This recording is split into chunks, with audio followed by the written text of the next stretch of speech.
पुराने समय की बात है। एक छोटे से गांव में रामू नाम का गरीब किसान रहता था। उसके पास थोड़ी सी जमीन थी जिससे वो मुश्किल से अपना और अपनी बेटी गीता का पेट पाल पाता था। गीता सुंदर, होशियार और नेकदिल लड़की थी। उसकी मां बचपन में ही गुजर चुकी थी, इसलिए वो घर का सारा काम खुद संभालती थी। गांव में ही एक अमीर और घमंडी जमींदार ठाकुर वीरेंद्र सिंह रहता था।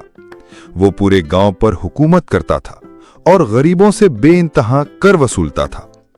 एक दिन ठाकुर की नजर गीता पर पड़ी। उसकी सुंदरता देखकर ठाकुर का मन लालच से भर गया। उसने रामू को बुलाकर कहा, रामू, अपनी बेटी को मेरे हवेली में भेज दे।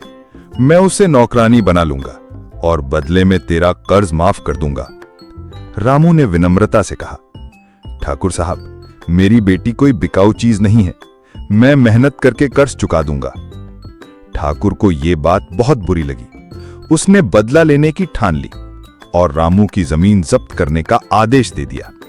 गरीब किसान टूट गया, लेकिन गीता ने पिता का हाथ पकड़कर कहा, बाबा, आप चिंता मत करो, मैं ठाकुर का सामना करूंगी। अगले दिन गीता अकेली ठाकुर की हवेली पहुंच गई। वो ठाकुर के सामने खड़ी होकर बोली, ठाकुर साहब, आप अमीर हैं, ताकतवर हैं, लेकिन असली ताकत डराने में नहीं, बचाने में होती है। अगर आप सच में बड़े आदमी हैं, तो अपने गांव के गरीबों की मदद कीजिए, न कि उनका हक छीनिए। गीता की निडर बातों से ठाकुर चुप रह गया। उसे पहली बार एहसास हुआ कि गांव वाले उससे डरते नहीं, बल्कि नफरत करते हैं। धीरे धीरे उसका दिल पिघल गया। उसने रामू की जमीन लौटाई, कर्ज माफ किया और गांव के लिए एक कुआं खुदवाने का आदेश दिया। गांव में खुशी छा गई। रामू ने बेटी को आशीर्वाद दिया और कहा, बेटी, तूने साबित कर दिया कि सच्चाई और हिम्मत से बड़ा कोई हथियार नहीं।